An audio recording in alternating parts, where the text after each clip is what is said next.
Now I move to the next issue, short duration discussion.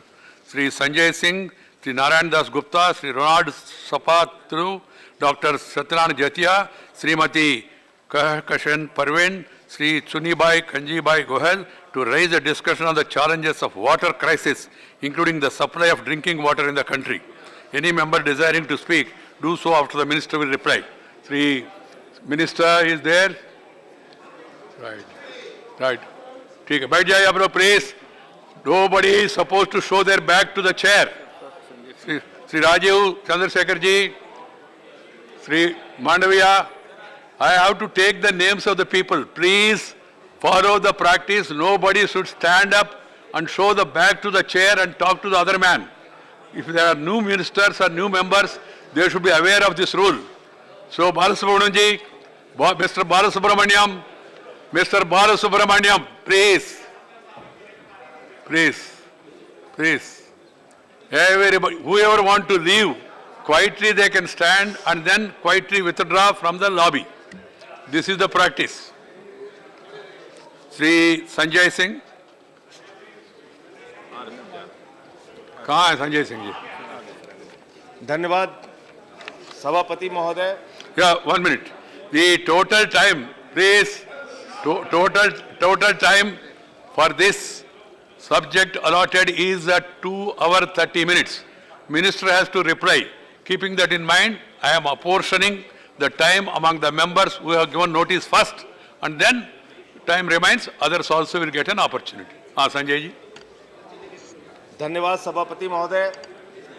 The very serious issue, please pay attention. आपने पानी के संकट पर, जो आज एक राष्ट्रीय संकट के रूप में इस पूरे देश के सामने एक बड़ी चुनौती बन गया है, उस विषय पर अपनी बात कहने का मुझे अवसर दिया. मान्यवर, मैं आपका बहुत आभारी हूं. अगर पानी के संकट की बात करें तो स्थिति यह है कि कहां से शुरू किया जाए और कहां खत्म किया जाए. अभी 2 अंक पहले इंडिया टुडे ने अपना पूरा अंक, अपने मैगजीन का पूरा अंक देश के जल संकट के ऊपर समर्पित किया था और बताया था कि किस तरह से पूरे राष्ट्र के अंदर पानी की समस्या और खास तौर से पीने के पानी की समस्या, सिंचाई के पानी की समस्या, तालाबों की समस्या, वो चाहे राजस्थान हो, वो चाहे गुजरात हो, वो चाहे उत्तर प्रदेश के बुंदेलखंड का क्षेत्र हो, या फिर मान्यवर देश की राजधानी दिल्ली, जहां पर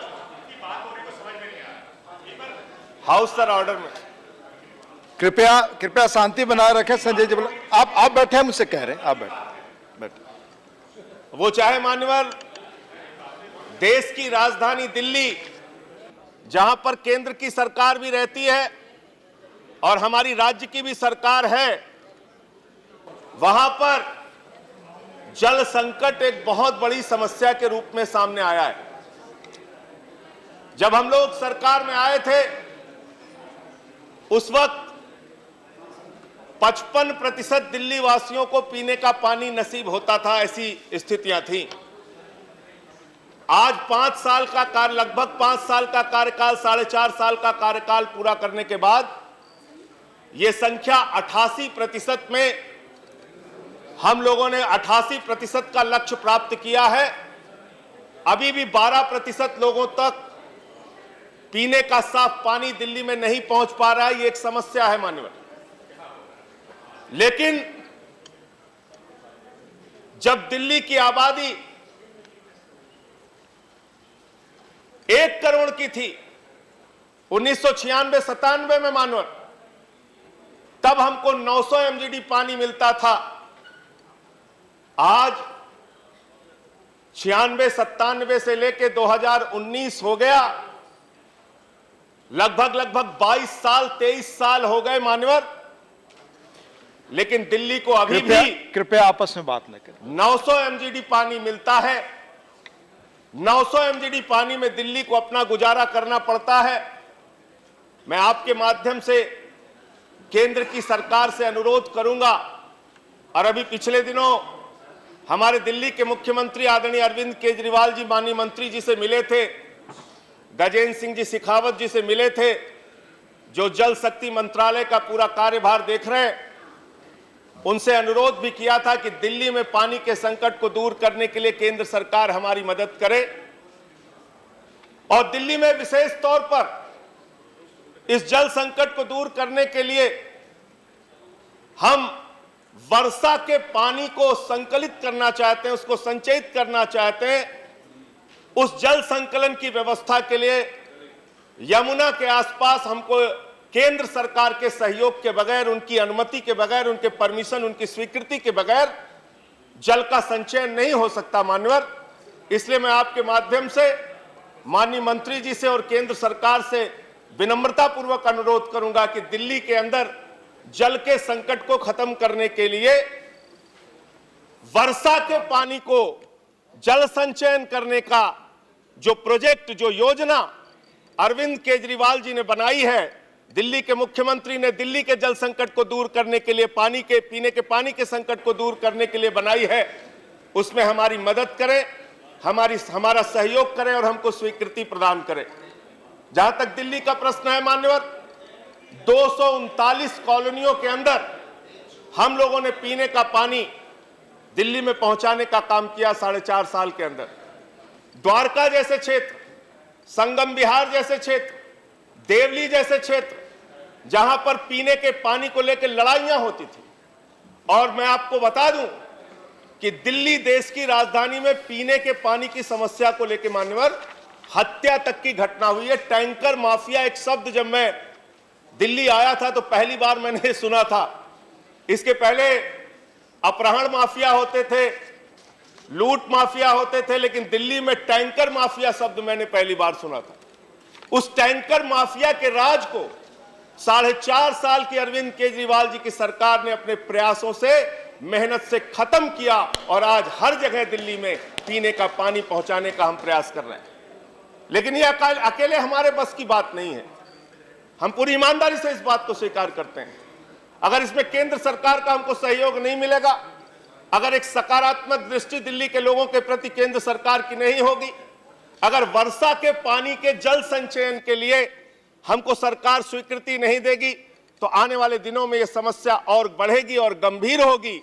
और जो जानकारी मैं आपको देना चाहता हूं, 2020 तक दिल्ली में ऐसा भयंकर जल का संकट पैदा होने वाला है जिससे हाहाकार की स्थिति होगी। उससे बचने के लिए, उससे निपटने के लिए केंद्र और राज्य के बीच एक सहयोगात्मक रवैया होना चाहिए। एक सहयोगात्मक भावना के तहत हम लोग आगे बढ़ें और दिल्ली में हम उस योजना को लागू कर सके जिसमें वर्षा के जल का संचयन और दिल्ली के पानी के स्तर को ऊपर बढ़ाने के लिए हमारे प्रयासों में केंद्र सरकार अपना सहयोग दे।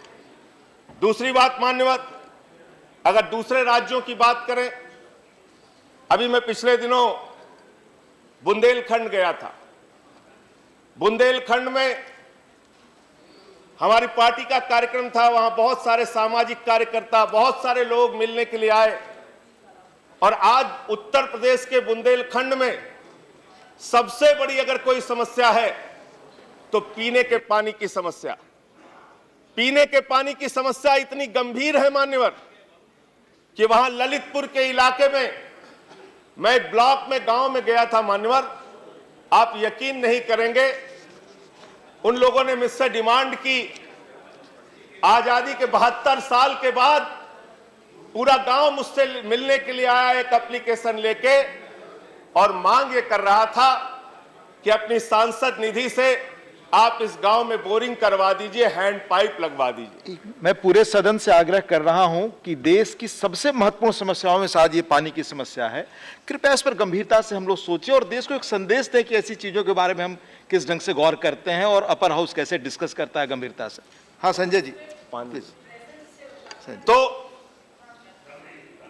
मान्यवर, पूरा गांव मुझसे मिलने के लिए आया और उन्होंने एक ही अनुरोध किया कि हमारे गांव में पीने के पानी की बहुत समस्या है, यहां पानी का स्तर बहुत नीचे है, आप अपनी सांसद निधि से एक बोरिंग करा दीजिए।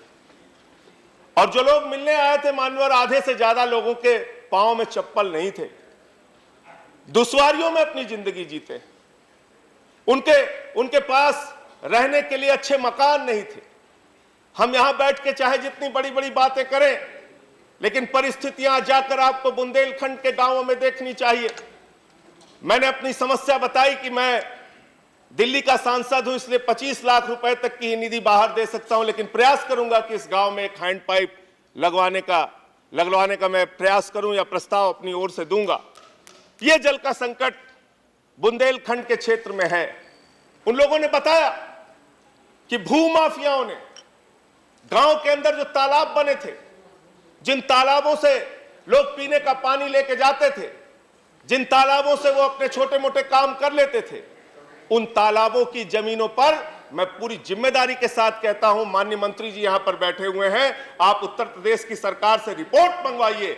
उत्तर प्रदेश के ज्यादातर तालाबों की जमीन पर कब्जा कर लिया है भूमाफियाओं ने, गांव में रहने वाले दबंगों ने। उन सारे तालाबों के कब्जों को आपको हटवाना पड़ेगा अगर आपको इस जल संकट से निपटना है। इस जल संकट से अगर निपटना है तो आपको उत्तर प्रदेश से, बिहार से, बुंदेलखंड का जो उत्तर प्रदेश का इलाका है, मध्य प्रदेश का जो बुंदेलखंड का इलाका है, वहां से रिपोर्ट मंगवाइए, सच्चाई जानिए। ये मानव ठीक बात मैंने आग्रह किया, आपने कहा, उसके बाद भी नहीं कोई बात माना। आप अपनी बात कहें, अपनी बात में संजय, आप लगभग 10 मिनट पूरे हो गए। मैं बार बार आग्रह कर रहा हूं, माननीय मंत्री जी, नेता सदन भी बैठे हैं, संसदीय कार्य मंत्री जी भी बैठे हैं, तो मेरा अनुरोध है कि थोड़ा सा ध्यान दें। मैं आप सबसे आग्रह कर रहा हूं, नहीं आपस में बात न करें कृपया, आपस में बात न करें, आप बैठ जाएं कृपया। नहीं तो बाकी लोग भी थोड़ा ध्यान दे दें। संजय जी, कौन सी बुरी बात? आप अपनी बात खत्म करें अब, क्योंकि दूसरे वक्त आपको निमंत्रित करूंगा मैं। आप प्लीज। तो मैं प्लीज इसलिए निवेदन करना है, आपके माध्यम से सरकार से मैं निवेदन करना चाहता हूं, देश भर में जितने भी तालाबों पर कब्जा हुआ है, जल संकट के लिए एक बहुत प्रमुख कारण वो भी है, उन तालाबों की जमीनों पर जो कब्जा हुआ है, उस कब्जे को हटाने के लिए देश की सर्वोच्च न्यायालय ने आज नहीं, लगभग 20 साल पहले ही आदेश किया है कि आप देश भर के तालाबों के ऊपर से कम कब्जे हटवाइए, जमीनों का जो कब्जा कर लिया गया है गांवों में, उसको दूर कीजिए, पानी की समस्या को दूर कीजिए। आज बुंदेलखंड, उत्तर प्रदेश के पूर्वांचल के इलाके, उत्तर प्रदेश के साथ साथ मध्य प्रदेश जो लगा हुआ बुंदेलखंड का इलाका है, वो इलाका, राजस्थान का इलाका, गुजरात में कई सारे इलाके, कच्छ का जिक्र भी प्रधानमंत्री जी कर रहे थे, जल का भारी संकट है। दिल्ली भी उस समस्या से जूझ रहा है, तमिलनाडु भी उस समस्या से जूझ रहा है, बंगाल भी उस समस्या से जूझ रहा है, उड़ीसा भी उस समस्या से जूझ रहा है। पूरा देश जल संकट की इस गंभीर समस्या से जूझ रहा है। आपके माध्यम से माननीय मंत्री जी से मैं अनुरोध करूंगा कि इस संकट के लिए राज्यों के साथ सहयोग करके आगे बढ़ें और इस संकट को दूर करने का प्रयास करें। बहुत धन्यवाद।